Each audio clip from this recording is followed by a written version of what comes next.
Kali ini saya akan mencoba menjawab pertanyaan dari Bang Robert Jeranu. Dia bertanya tentang epistemologi itu kan cara untuk mendapatkan pengetahuan, tetapi terkadang pengetahuan itu bisa keliru. Nah, kenapa ini bisa terjadi? Kalau memang epistemologi itu adalah sebuah cara untuk mendapatkan pengetahuan yang benar, kenapa dalam kenyataannya pengetahuan yang didapat itu seringkali keliru?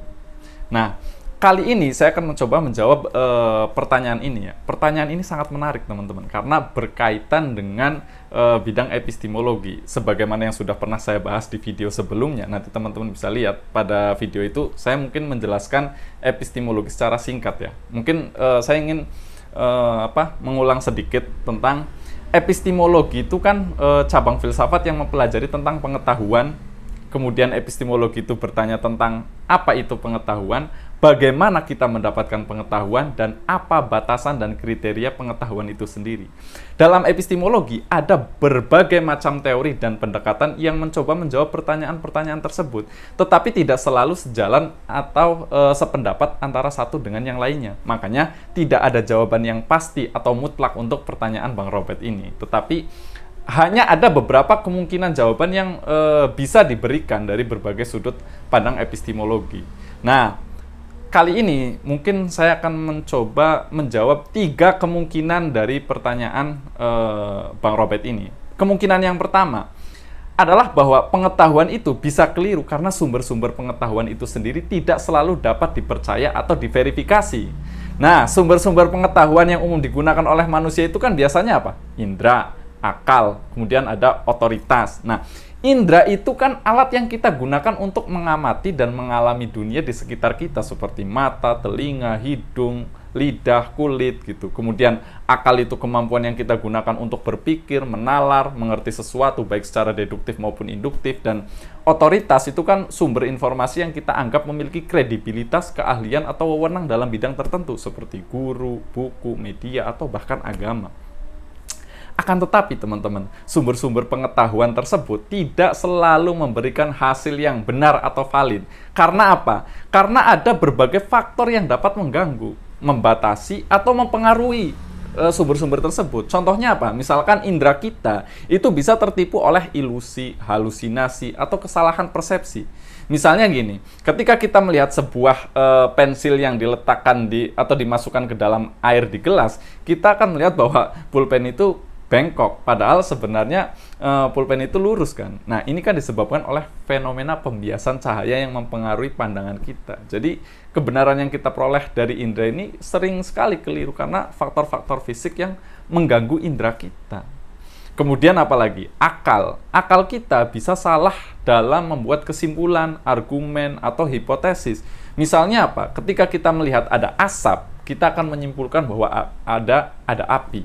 Padahal sebenarnya asap itu kan bisa berasal dari mesin uap. Ini disebabkan oleh kesalahan induksi yang mengasumsikan bahwa semua asap berasal dari api. Jadi kebenaran yang kita peroleh dari akal juga bisa keliru karena faktor-faktor logis yang mempengaruhi akal kita. Makanya ini sudah pernah saya bahas ya dalam kelemahan dan kelebihan dari akal sebagai sumber pengetahuan, kemudian panca indera sebagai sumber pengetahuan. Karena panca indera ini kan dijadikan sumber pengetahuan atau metodologi pengetahuannya aliran filsafat empirisme kan. Kemudian akal ini dijadikan metodologinya aliran rasionalisme. Ini sudah saya kupas di video sebelumnya, nanti saya cantumkan linknya di deskripsi. Kemudian selanjutnya itu otoritas. Nah, otoritas yang kita percaya juga bisa berbohong, salah, atau bias. Kita kan sering sekali ya mengikuti atau mempercayai apa yang dikatakan oleh otoritas dan menganggapnya sebagai kebenaran. Tetapi otoritas yang kita percaya juga bisa berbohong. Salah satunya itu misalkan berdasarkan karena adanya bias atau persepsi. Misalnya apa? Ketika kemarin misalkan kita sering membaca artikel di internet yang mengklaim bahwa vaksin COVID ini bisa menyebabkan autisme. Nah, kita ini akan percaya bahwa itu benar, padahal sebenarnya artikel itu tidak memiliki bukti ilmiah yang kuat gitu. Nah, ini disebabkan oleh apa? disebabkan oleh kesalahan otoritas yang menganggap bahwa semua informasi yang berasal dari internet itu adalah benar. Jadi kebenaran yang kita peroleh dari otoritas bisa keliru karena faktor-faktor sosial yang mempengaruhi otoritas tersebut, atau mungkin faktor politik, atau bisa jadi faktor ekonomi ataupun faktor sosial yang lainnya. Makanya pengetahuan yang kita peroleh dari sumber-sumber ini bisa keliru, tidak lengkap, atau tidak akurat. Nah, inilah yang menyebabkan kenapa metodologi itu sebagai epistemologi itu sebagai cara untuk mencari kebenaran, tetapi justru kebenaran yang dapat seringkali keliru, karena memang setiap epistemologi itu akan memiliki sumbernya yang berbeda-beda. Kayak tadi misalkan rasionalisme sumbernya dari akal, empirisme dari dari panca indera, kemudian nanti ada intuisisme, ada kritisisme, dan yang lainnya. Itu kemungkinan yang pertama. Jadi kemungkinannya itu karena bermasalah di sumbernya. Kemungkinan yang kedua itu adalah pengetahuan itu bisa keliru karena paradigma atau kerangka berpikir yang kita gunakan untuk memahami dan menjelaskan pengetahuan itu sendiri tidak selalu tetap atau objektif. Paradigma itu kan cara pandang atau sudut pandang yang kita miliki tentang dunia yang dipengaruhi oleh latar belakang, pengalaman, budaya, agama, dan nilai-nilai kita. Nah, paradigma ini bisa membentuk kita untuk mengorganisasi atau menginterpretasi dan mengkomunikasikan pengetahuan yang kita miliki, tetapi bisa membatasi, menyaring, dan mendistorsi pengetahuan yang kita terima. Contoh misalkan dalam sejarah perkembangan ilmu pengetahuan ada banyak sekali contoh paradigma.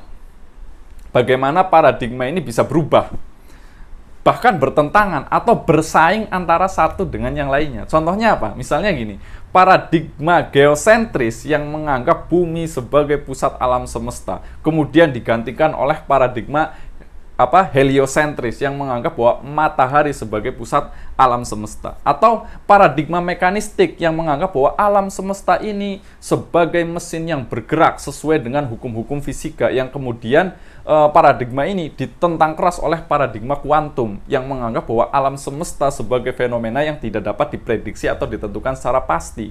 Makanya pengetahuan yang kita miliki dari paradigma tersebut itu ya bisa keliru, tidak relevan, atau tidak sesuai dengan paradigma yang lain. Jadi ya tergantung paradigmanya. Selain tadi masalah di sumber, yang kedua itu masalah di paradigma. Kemudian, kemungkinan yang terakhir atau yang ketiga adalah bahwa pengetahuan itu bisa keliru karena tidak ada kriteria atau standar yang mutlak atau universal untuk menentukan kebenaran atau validitas pengetahuan itu sendiri. Nah, kriteria atau standar yang digunakan untuk menilai pengetahuan ini kan bisa bervariasi tergantung pada konteks, tujuan, perspektif yang kita gunakan. Misalkan gini, kriteria atau standar yang kita gunakan ini kan bisa dipengaruhi oleh faktor-faktor sosial, politik, ekonomi, atau etis yang ada di dalam masyarakat atau komunitas ilmiah. Misalnya gini, dalam ilmu alam misalkan, kriteria atau standar umum yang digunakan itu kan empiris, rasional, objektif.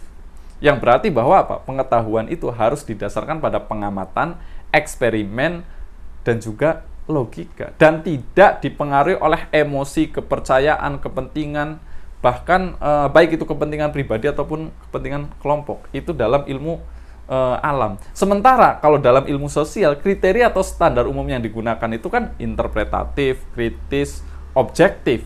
Yang berarti pengetahuan itu harus didasarkan pada pemaknaan, analisis, dan kritik, dan memperhatikan perasaan, nilai, dan kepentingan sosial. Makanya pengetahuan yang kita anggap benar atau valid menurut kriteria atau standar tertentu itu bisa keliru atau tidak meyakinkan atau tidak dapat diterima menurut kriteria atau standar yang lain. Tergantung mau menggunakan standar yang mana, menggunakan kriteria apa. Karena kriteria kebenaran menurut kriteria di satu sisi lain kriteria itu bisa salah.